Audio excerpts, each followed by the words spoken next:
Welcome back to another session of Creating Art Over 70, the Survivor Pastel Painting. We're going to continue on with the painting. That's enough said. We'll talk a little bit in the video. Let's get right to it. Thank you for joining me. Blessings. Portions are so important to work out, and rooting, having a portion of the story or the subject fairly rooted. So, which I should have done earlier was to root a portion more. Sometimes I guess I'm trying to do the recording and stuff. I'm not gonna give excuses. The gist of it is when I lay in a piece, I really need to establish I call it a pivot point. And what I'm saying for me, what my pivot point is to establish a section of the piece that is set as the pivot point, and then as I work through the piece from that pivot point, then I can try to keep my proportions correct, my proportions, my perspectives, all of that correct if I get that first part right. So it's just so very important for me to get that correct. And so in this session, I'm going to attempt to make sure that I solidify that pivot point. And for this particular piece, I'm going to use the text as my focused pivot point. And so offline, before I got ready to start this session, I had to remeasure to make sure I was keeping all the letters, i.e. the same height per se, for what I'm trying to do. And so in the measuring process, I began to notice, even though I was trying to use the eye and trying to run across with the brush, and I thought I had measured the upper and lower portions appropriately. Obviously was not the case. So I guess for me, I must have that pivot point. It seems to be very, very effective in my workflow, my style, my workflow. I feel like I'm being a little heavy-handed sometimes with the pencils, but I'm gonna try to work through it and make sure I get it in. Yes, and also in this session, I believe I finally came up with an acceptable solution for me with respect to the music. And so what I'm doing is I created the playlist, and I've created these playlists, and if I created the playlist, what I was doing when I finally came up with that was I was just laying the playlist into the editing portion of the video. And so that was the workflow I thought was going to be working. But what I ran into during that particular workflow was I ended up having to adjust volumes in not only the spoken portion of the video, but also the audio itself. And so now what I'm able to do is during the recording session. So I just play the playlist in the background and listen to the playlist myself as I paint. And so I'm gonna get a little heavy-handed because I want to see. Sometimes I get a little heavy-handed because I want to see it, and that's not the way to work. I'm telling you, this is really not the way to do it. You really want to layer. You really truly want to layer and be patient, because you'll run out of teeth very, very quick when you just push the color down and you're not really layering it like you should be layering it. You run into that issue. Okay. I've been taking some time going through the non-copyrighted playlist that's available, and just downloading some tracks that seemed relatively nice. Seemed like I could work with them, and yeah. And then what I did at first was, bring them into Audacity or Audition, and then, you know, combine them and create a playlist. However, with the VLC software that I have, and I've had it for some time, but I used it mostly for movies, and so I never really had used it for audio.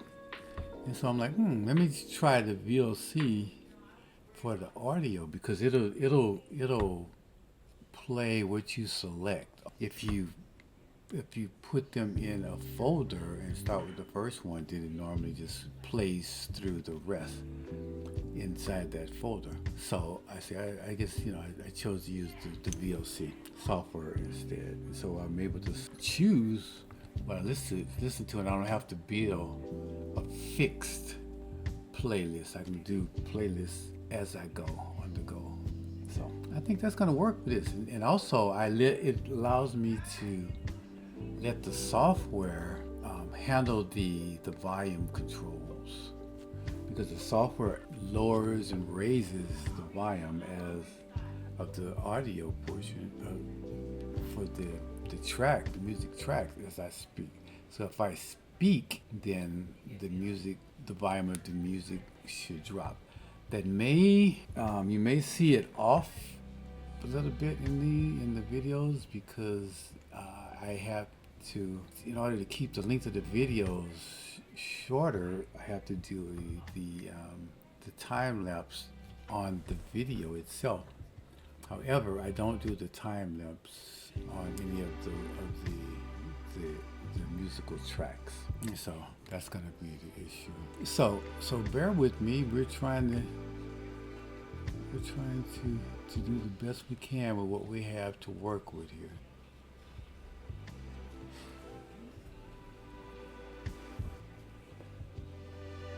So I think this approach is going to work out much better for the music selections. I just really hope you enjoy it.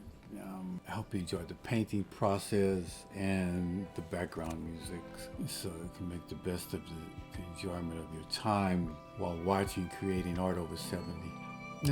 When I was first thinking about setting in the text, I was thinking about cutting out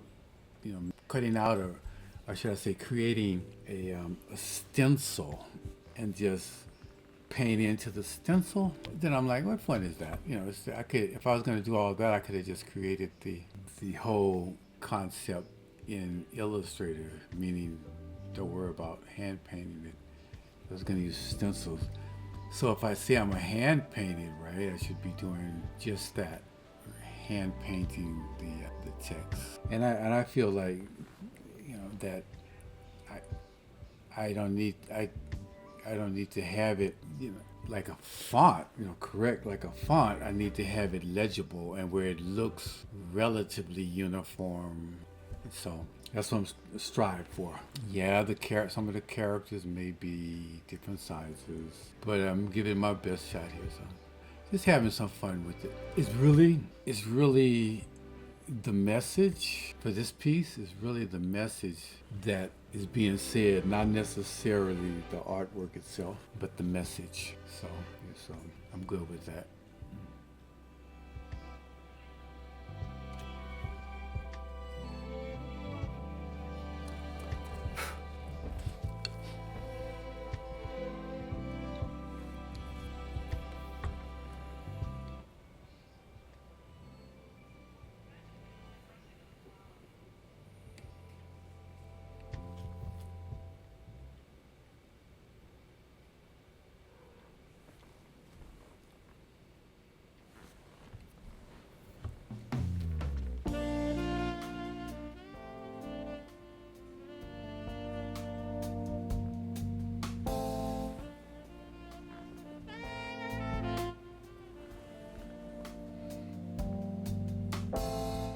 Also, in this workflow, I changed once again the reference image placement in the recording.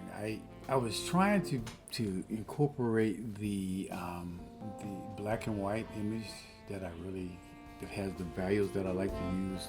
That's to the left side of the painting. However, I decided to just use more of that particular real estate for the actual painting itself, the painting process itself, and just keep the reference at a small piece to the left of the painting portion in the video itself. And so that's what we're trying to do here.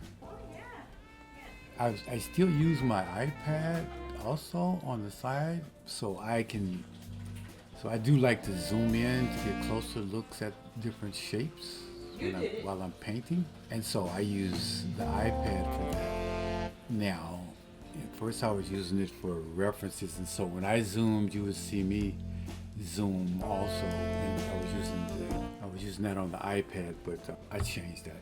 I guess I'm just trying to find a workflow that's not like, you know, too difficult. It doesn't take away like from the painting process itself. You know, be getting bogged down in all the technical stuff of the workflow. You know, I want to paint and enjoy the journey, and that's what I want you to. And I want you to enjoy the journey also. So I want to make sure that the technical aspect of the workflow can produce that experience for you. So I've been toying with the references. I think I'm gonna leave that alone.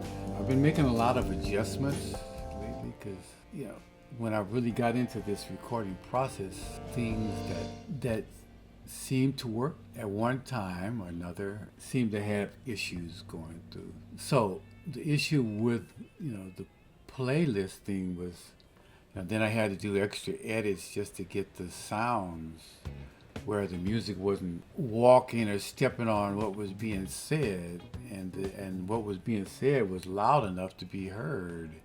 So those type of adjustments, and so then what I was doing in the background while using that scenario was I was just listening to some of that good, incredible music that's out there on YouTube. But I found myself, you know, getting caught up in the pausing process. You know, pause the video, so I could toggle over to the browser in order to click skip the advertisement type of a thing. And in the workflow process, I'm trying to think about, okay, where I'm painting, where I'm going with the painting, you know, turning on and off the commercials, and, you know, not to mention pausing and restarting the video itself, right? And so I had made a couple of oopsies, for lack of a better word. Got back into the painting and start talking, and it was still on pause, you know. So I'm like, oh my God, I hadn't even resumed the recording portion. So I did that too many times, so I had to like fix that right away. And so that's what I did. So now I'm gonna try to just stay pretty much with the painting process. Let all the technical stuff just hang out in the background. And one more beautiful thing about using the brushes is they allow you to layer relatively easy.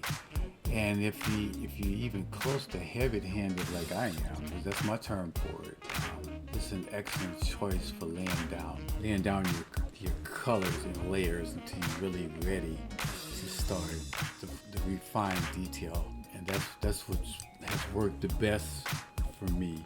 So also the goal, I don't know if I mentioned the goal here, which I'm going to try to achieve with the respect to the survivor text and the ribbon and the cancer shell. So the story I'm trying to say here is that I'm going to try to say in this piece is the survivor and the ribbon have jointly, well, let me see how to word that.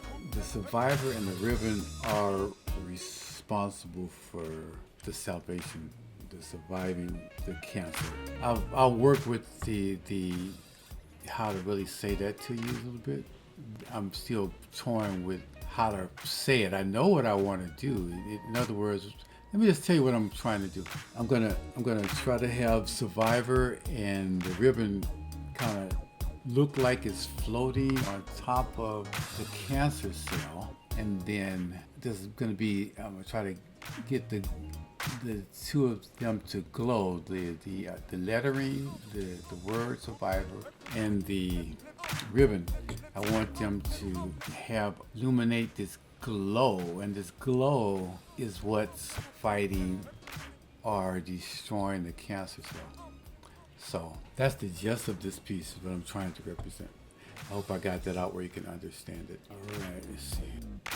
I think this piece is gonna be a relatively complex piece, but however, I'm gonna try to simplify that complexity with a lot of just, what's the term I want to say? Implied shapes.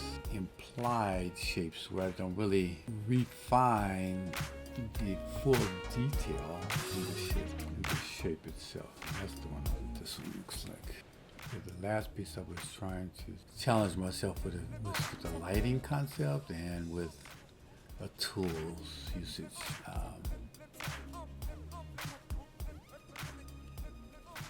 I think the lighting was okay, was fine, worked out well.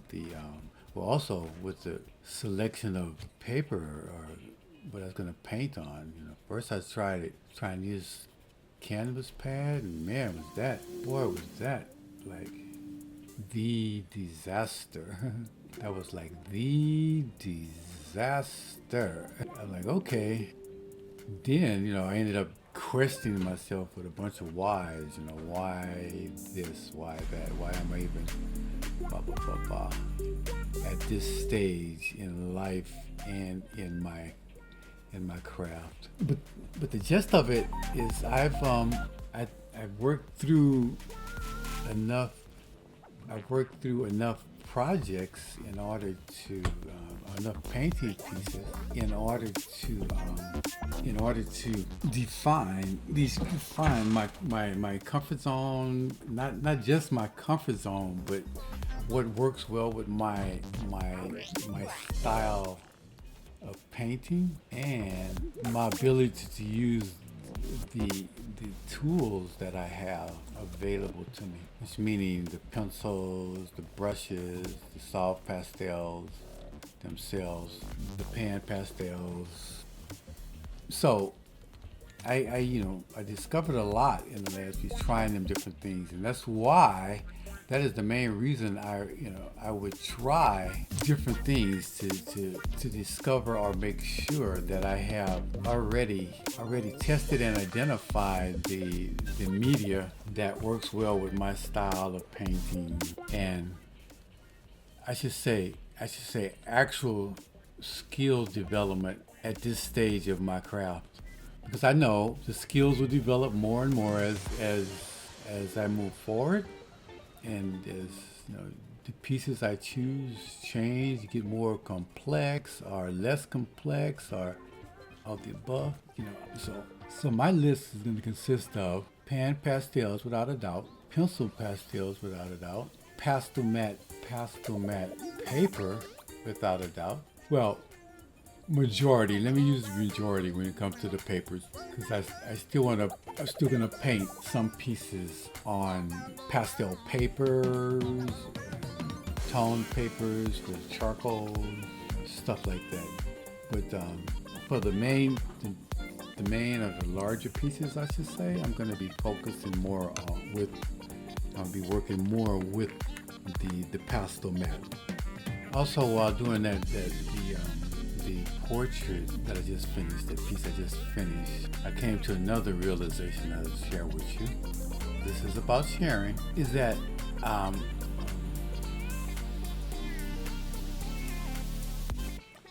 I realized that I have to go back to basics on something, because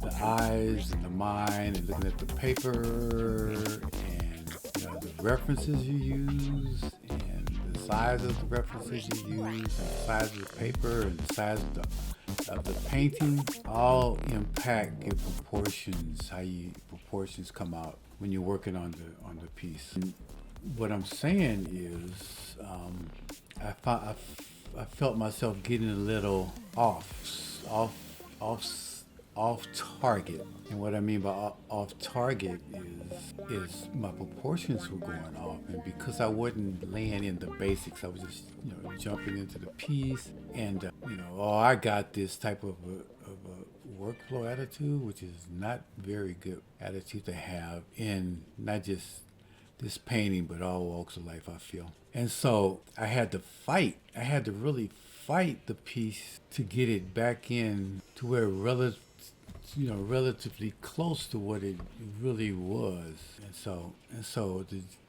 What I'm saying is, like, going forward, anytime I step into portrait piece, I'm gonna make sure I put in my luminous guidelines, meaning the spaces between the hairline and the eyebrows, and the eyebrow and the nose, and the nose and the bottom of the chin, those type of things. Make sure that they're laid in correctly before I really commit to solidifying my pivot points. And so I would really highly recommend just keeping that in mind when you laying out your pieces. That remember your basics. Remember your basics, because the basics keep you on track. That's what we want to be. We want to make sure that we're on track with what we're trying to paint.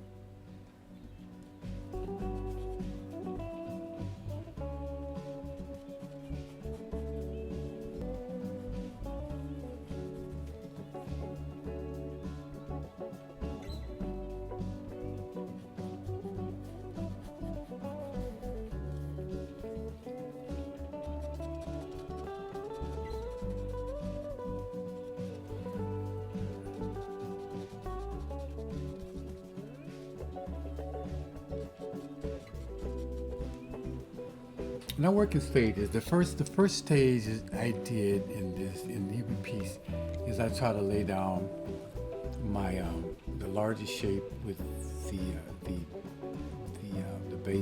base colors, and then once I have the largest shape with the base colors, then I come back in and I try to refine the details, and then once I feel like I've gotten the details refined to where I'm beginning to see the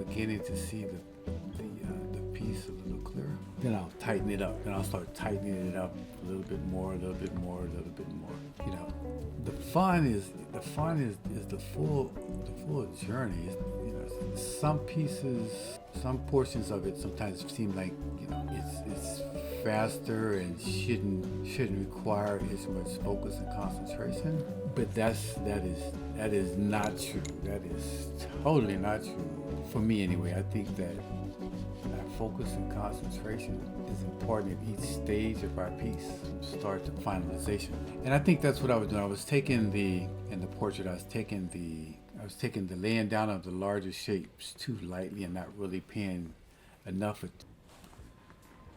Okay, that's it for this session. The Survivor pastel painting.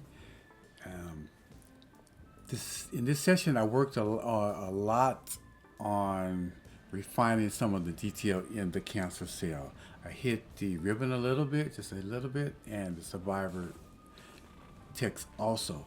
So going forward, I'm going to try to focus a little bit more on refining the detail inside the cancer cell, and maybe transition down into the shadowing and the lighting a little more to try to really get that laid in, so it starts to really tell the story.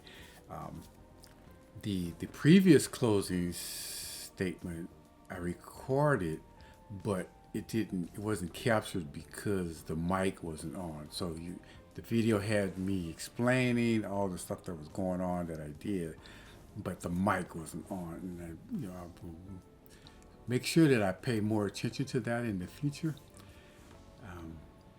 But anyway, that's it for this session. Let's get ready to move on to the next session. Creating Art Over 70 with Cyan Rufus, the Survivor pastel painting. Thank you so much for watching. Blessings. Painting with a passion. See you in the next